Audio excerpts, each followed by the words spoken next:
Oh, snaps. This is actually really good lighting. I'm about to move my table here real quick before I begin. Perfect. Whew. Wow, this is actually really neat. Um, you might have saw in the last episode, before I started get the pulling on this tag, I actually just came from the gym, so I kind of got my sweats on right now. So like, just ignore all that down there, please. Just focus on the hoodie. But welcome back, welcome back. My name is Dusty Lion, and this is Hopeful and Victory Talks. Don't forget to like my channel, like this video, share the video, and then please subscribe. Like, I love when you guys subscribe because that means you're engaged, and then that means that I should start doing some other things to keep y'all engaged with my channel. So please subscribe. And before we go ahead and start, let's go ahead and give you that dab of that coffee.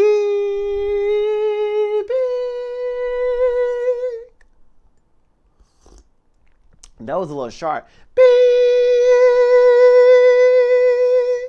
Okay, run a clip.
On today's episode, where I'm actually going to be talking about, well, this week theme is just 2019 in a wrap, all of the things that have happened. I guess the last episode was to talk about the agenda for the next season. This episode in particular is to talk about all the stuff I actually had accomplished this year. Like I told you in the last episode that there are so many things that had happened to me this year. A lot of good things, a lot of bad things. A lot of surprising things as well, but most of all, they were all things that I experienced and that I'm actually still here. I'm still healthy, I'm still breathing, and I'm still recording videos with you guys. So that's the beautiful part about it. So I figure, why not just keep all this like treasures and goals to myself and share with my fans, share with you guys, my supporters. So I've been compiling over this year, kid you not, all of the things that I have, all of the things that I've achieved, along with the goals that I've achieved this year that I set for myself as well. So I'm gonna go ahead and be pulling out these things and just kind of talking about them and like how they came to be. I didn't really organize these in any order, so I'll just pick at random pieces because it's all from like January all the way to December, right? So to make it fair, I'm gonna go ahead and start with just a random pick and pull, and we'll go ahead and talk from there. So I'm just gonna fill. That feel real thick. That feel real thick. Let's go with that one. So it's actually from the Pantograph. So the Pantograph is actually a newspaper here in Bloomington, Illinois, and this is actually along with something else. And actually, if you haven't checked it out yet, actually last year on World AIDS Day, I was actually the front page of the newspaper. Where, right? Look at that. Look at that. That's golden. I was actually on the front page of the newspaper, and I got to talk about my experience. I got to talk about what it's like being HIV positive. But the really impressive part about this article, and I really implore you guys to read it, is really beautiful. And I try to talk about just my experience and all those great things. But there are also two other collaborators in that article as well. But what was so unique about doing this article was in my living room, Paul Schweit, who is the health reporter, he came into my apartment. He sat with me and Luna, and we actually just talked about my experience living with HIV. And I actually believe, I 100% believe that this article, along with another thing that I did earlier last year in November, were kind of the snowball of events that made me who I am today, that made me become hopeful in victory, to realize that when I focus on being good and I talk about good things and I speak it into my existence and I actually just focus on the now versus the future and the end in mind, I am so much focused, I am so much attentive, I have empathy for all of the things that are happening in my day. And so that made me really, really aware that when I have that focus and that empathy and just that goal setting tunnel vision, and I structurally use my time in the most, I wouldn't say the professional manner, but I would say when I use my time wisely, right? Y'all know what I'm talking about. Like when I started to have that mindset, that's when this opportunity actually came about. And if you remember, what I've said before is what I said in previous episodes is when you want to change, when you want to change your environment, change the people around you, be the change you want to see in people, right? Like when I worked at State Farm and I worked in the call center, I would go in there just joyous. I would go in there on top of my day. I wouldn't let a single thing get me down because I realized that being happy doesn't mean always being fucking happy. It means that you know that there's going to be a better moment that is going to come and just going to come. And it just gets better and better and better. And that mindset, when I went in there, actually was so contagious that people would start to flock to me at my desk. They would come and talk to me and they would just be like, you were just a great spirit and you're always like, you just avoid drama. I'm sorry, but I'm allergic to drama. I can't do it. Like I cannot. In reality, we were all in the same boat. So like, why would I drag you through the mud when in turn, I'm gonna drag my damn self in the mud and I'm gonna drag everybody in this bitch in the mud. So it was kind of like going in there with that positive mindset. But that even gets better because I actually don't even work at the State Farm anymore. I got a new job. So that might be in here. You can go ahead and check it out. It is called The Pantograph. And the article is, I'm not sure about this name, Paul, the name of this story, but I guess I don't have any say. But if I was behind a desk, it would be different. That's a lot of emotions in this bucket. So excuse me if I like take little pauses and things like that. Didn't touch this bin. I told myself I will look at it at the end of the year just to remind myself all of the good things that came out of 2019. So yeah, let's go with the next one. Oh, okay. So this was the 25th anniversary of the Evergreen Cemetery Walk. I actually got tickets from a good friend of mine here in town, and I got to see these outside acts and plays. And what was so cool about this experience, why I put that in there, was because I didn't get the tickets like on purpose. Like it was just a random causal of events in life, like those things that just happen because they're meant to happen kind of thing. And you should like continue with communication with said person. So I was actually coming out of one of the events that are in here. When I pull it out, we'll talk about it then. But I was at an event called Queer Formative, and I just did my speech. It's actually episode 31. The last episode I actually put out in regards to season 1 in my break. But yeah, I did Queer Formative. I did my speech, my presentation, and I talked to the audience. And then when I was leaving, and ironically, I was leaving because I was going on a date that night. So I was like, I need to go and like get prepared, get ready, get all, smooth, suave, so I can go and work my little magic. You know what I'm saying? So that didn't work out because it turns out he was a booty call. He just wanted some. And I'm like, bruh, I'm not here for that. But anyways, actually, while I was leaving, I ran into a good friend. He was coming out of another bar right next door. And he's like, hey, what are you doing tomorrow? I'm like, I'm doing nothing. I'm like, it's crazy that we just ran into each other, such and such, and we kind of laughed about that. And he was like, well, I got 3 tickets actually. He's like, no, I got 2 tickets to the Evergreen. That was Luna. Good morning. He's like, I got 2 tickets for the Evergreen Cemetery Walk. And I was like, okay, yeah, sure. I'll go brother up. Because he a brother too. So I was like, yeah, for sure. And so he gave me the tickets and he's like, just go at it and have fun. I went there and it was basically like an outdoor theater play. The weather was nice. It was really beautiful. The actors were spot on with their acting, but they acted out different, I wouldn't say historians, but prominent figures in certain time periods within Bloomington. So there was one gentleman or actors, I don't recall their name. I can look in here and I actually can look in here.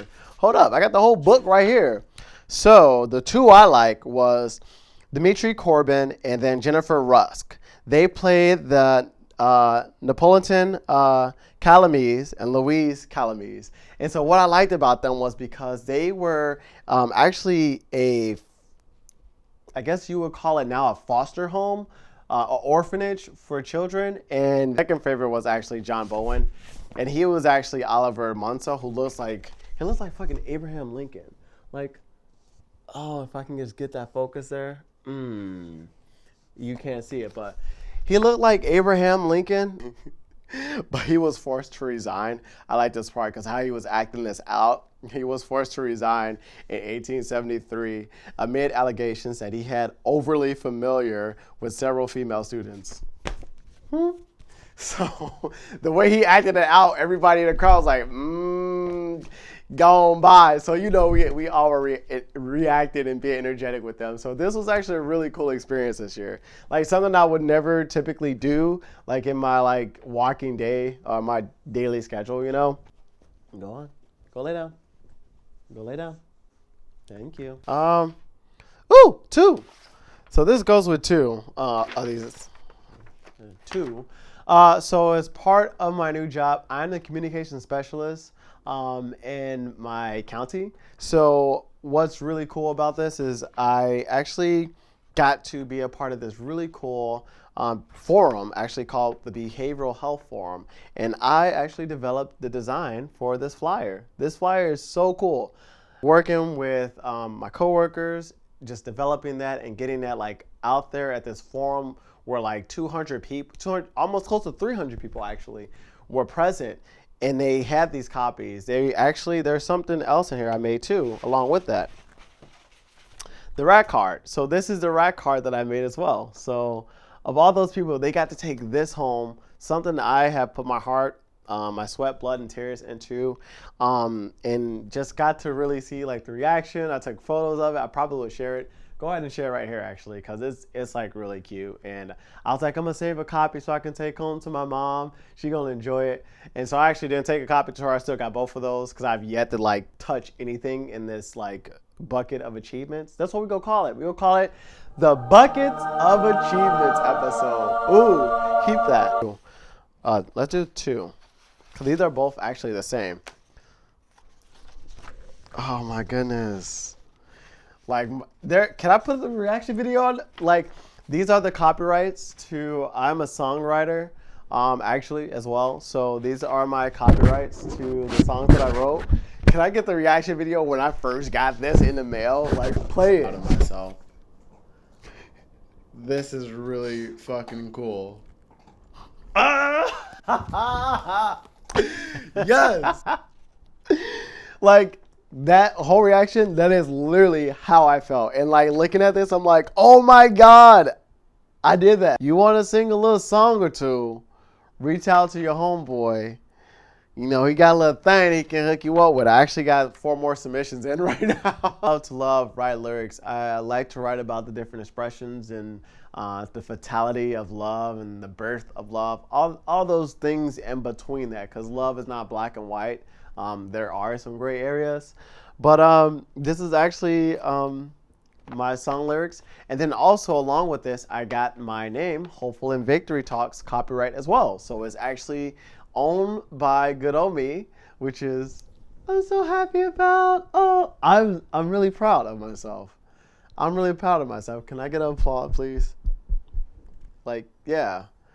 I didn't see myself here a year ago, I guess. Only because this is a lot of work, but it's fun. And I met so many new people. I met great people, and I just didn't think I would still be relevant, I guess, if that makes sense.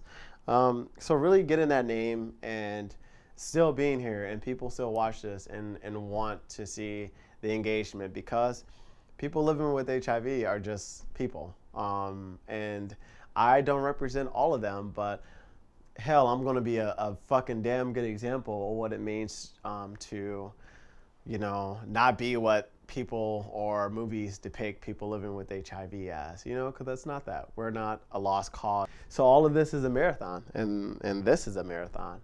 So thank y'all for sticking it out with me, because we got a long marathon. Trust me. My flight certificate. So this year I actually went indoor skydiving. That was not my suggestion. It was a funny story behind it. I was telling my papa, and he's like, "You said what? You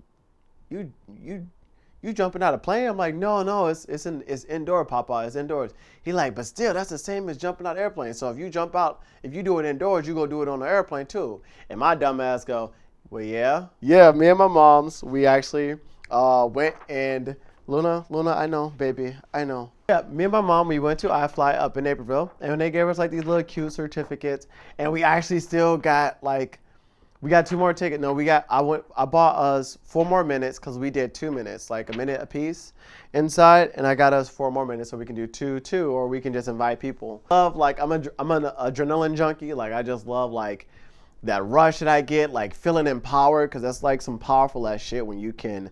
Of course, it's all chemicals and stuff, but it really is empowering to realize that your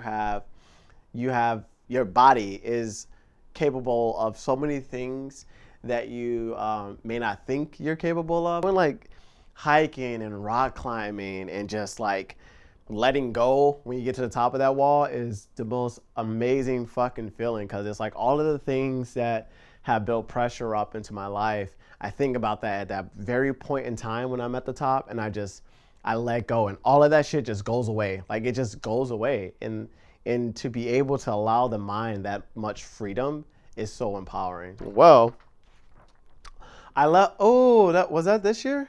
That was this year. It's at work. No. So my trophy's not here. Dang it.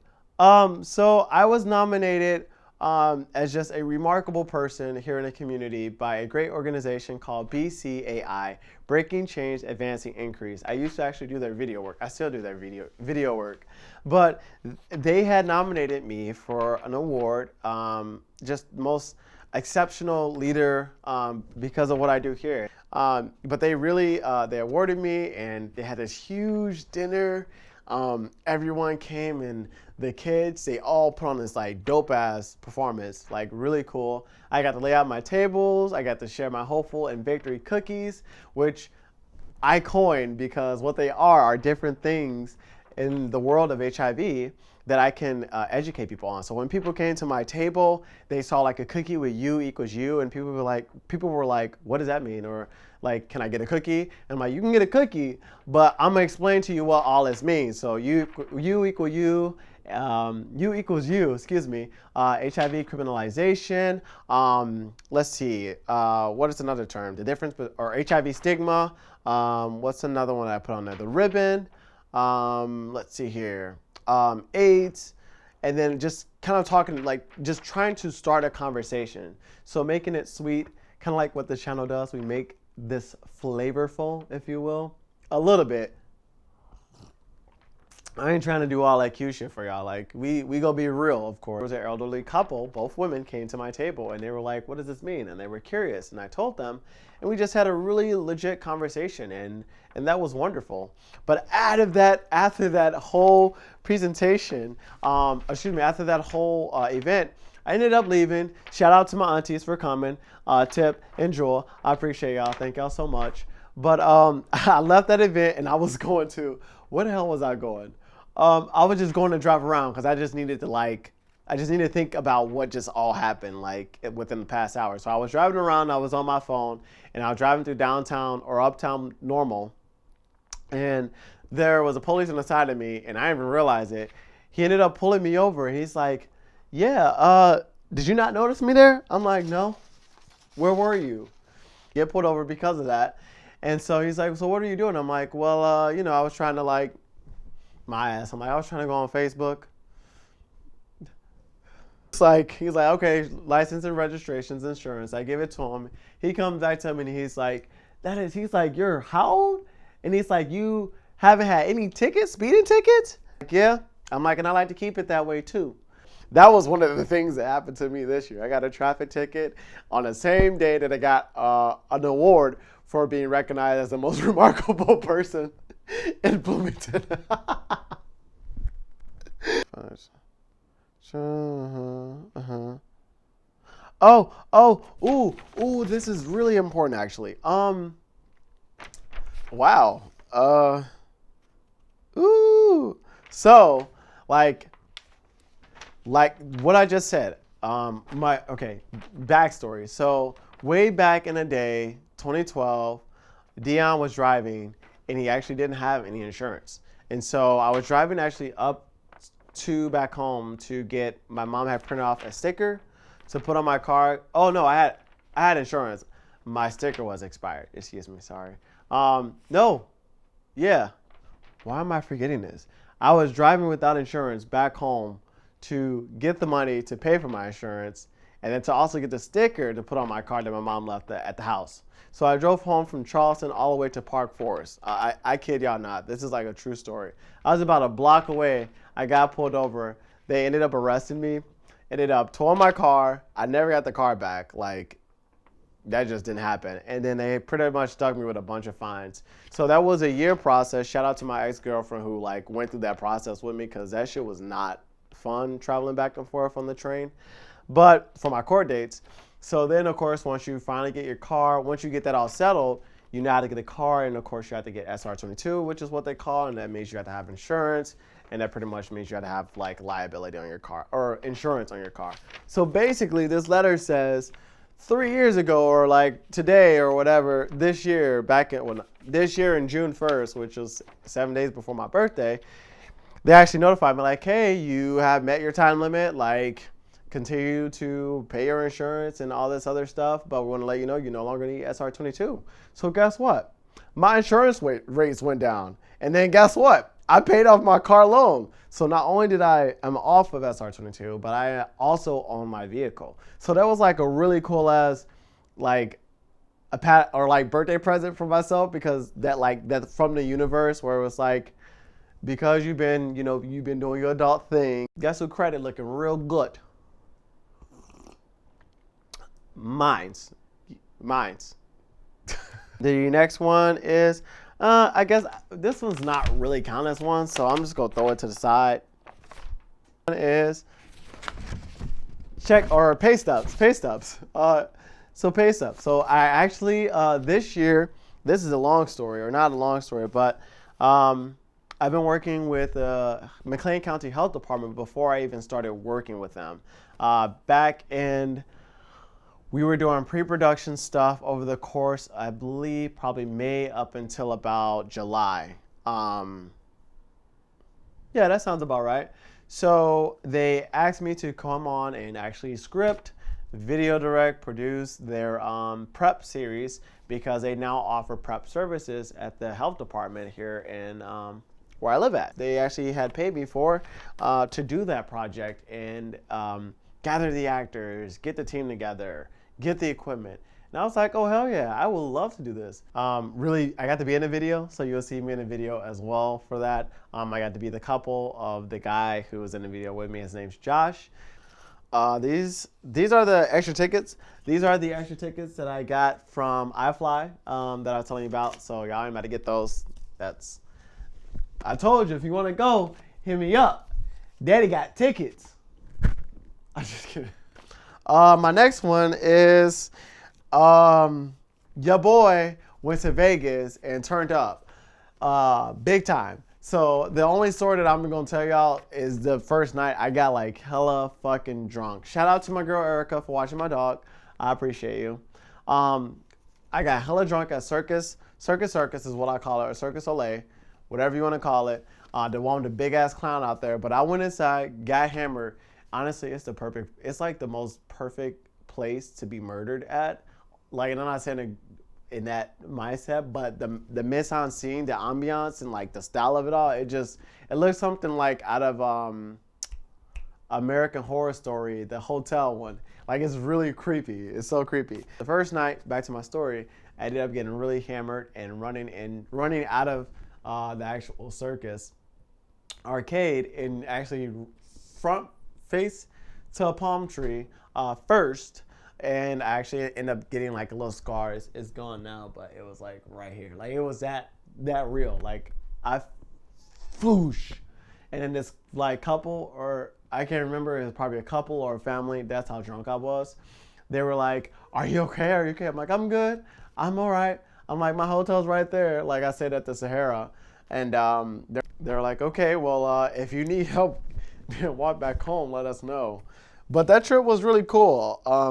I think I want to do more traveling by myself, only because, when you are by yourself, you don't have to worry about other people wanting to do things and stuff like that. Like, you really have the freedom to just explore.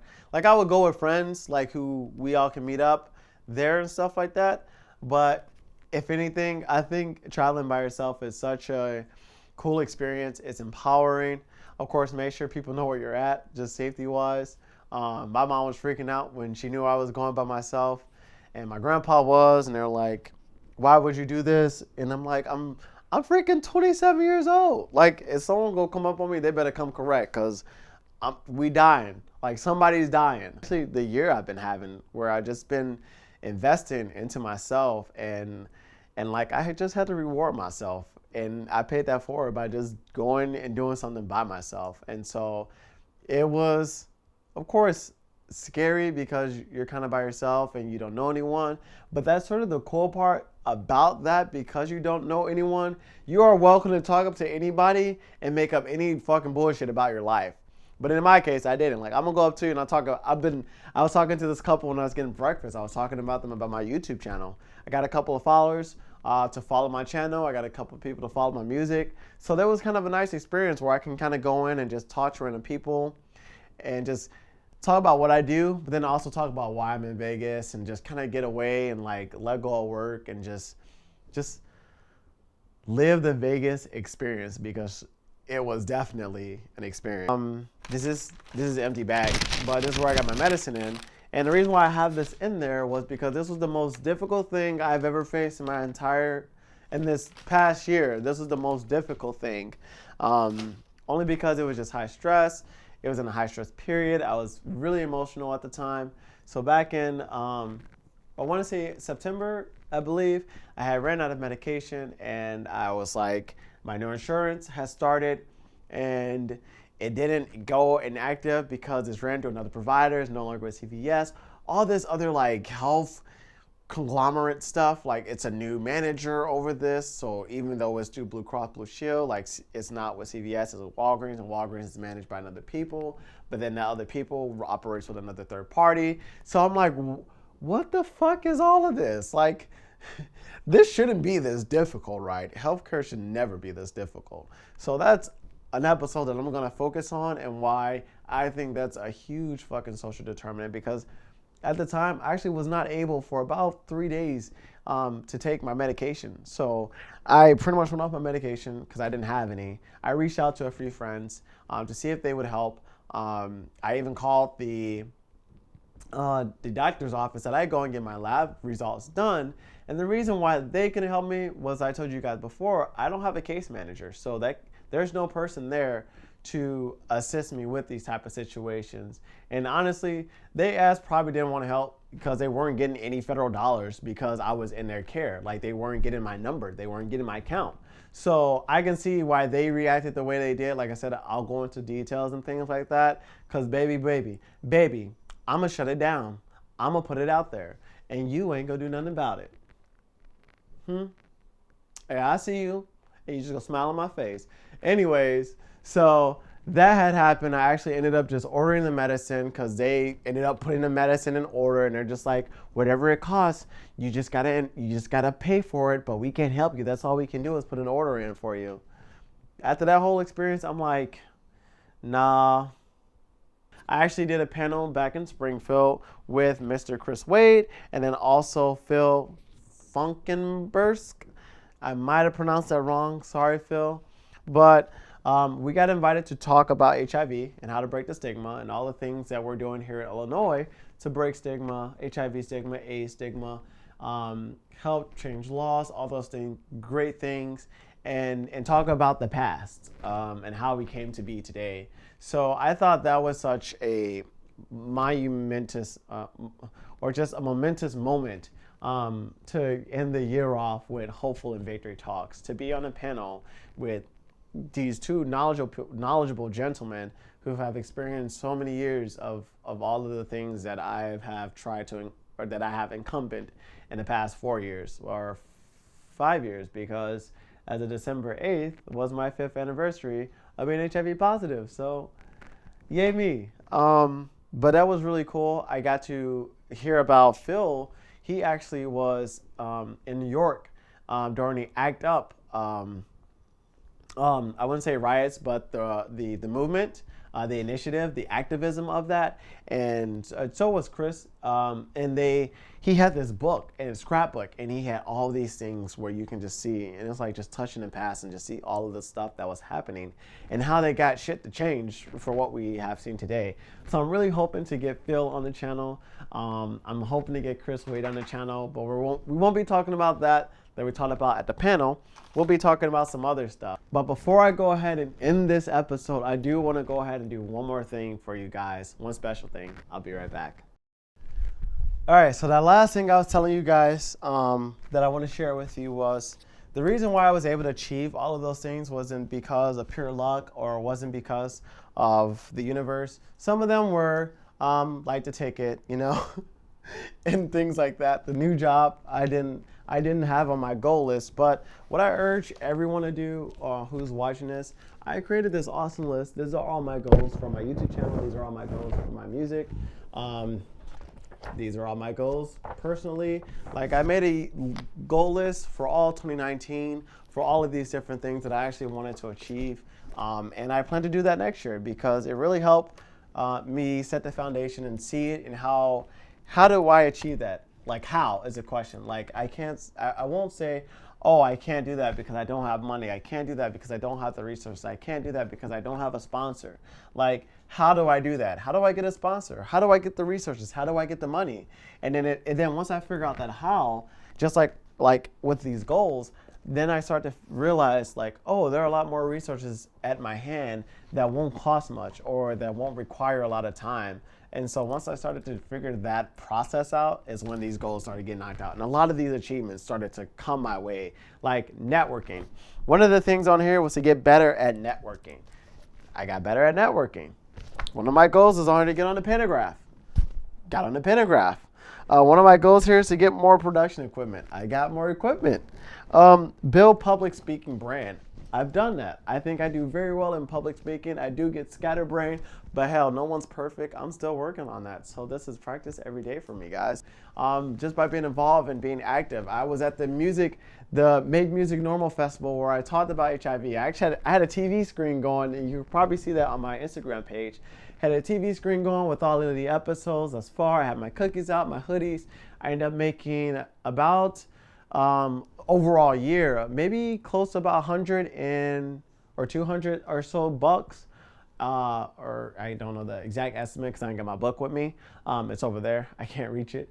But I made about close or over actually maybe over $250 from my hoodie sales and just donations. And part of those donations actually went to Central Illinois Friends who help people living with HIV.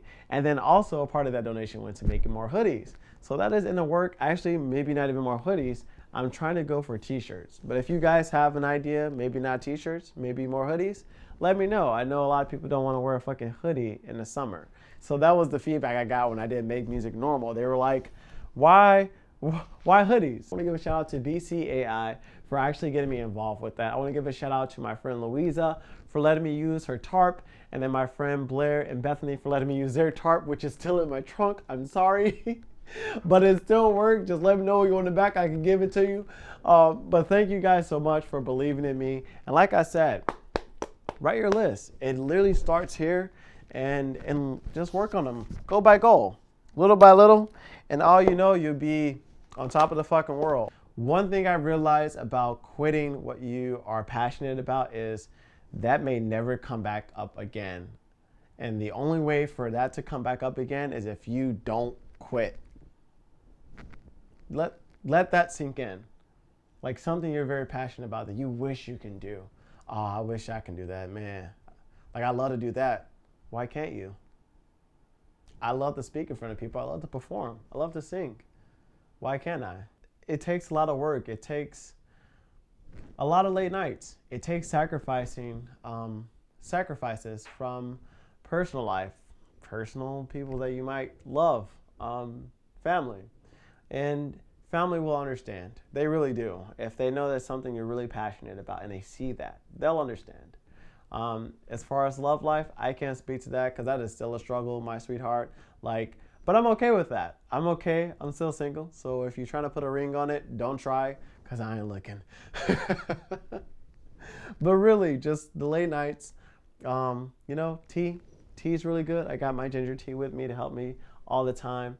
And just remember, if you really want to do something you're passionate about, just never quit, because sometimes that opportunity just may never come again.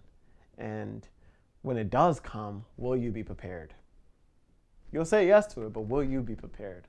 So that's what I want you to take away from all of my goals this year, is just realize that anything is possible when you put your mind to it. You are capable of so much. And I want you to believe that and know that that's true, just as much as I know that's true with myself, that I can be anything that I desire to be. I can be anything that I want to be. Okay, how do I get there? How do I build my self-confidence to realize I can be in some places like that? And 10 months later, hell, a year later, look at it. That year went by quick. I want to thank you guys for watching this episode. I want to thank you so much for listening to all of the things that I've been through this entire year. And of course, coming back to my channel and enjoying each episode.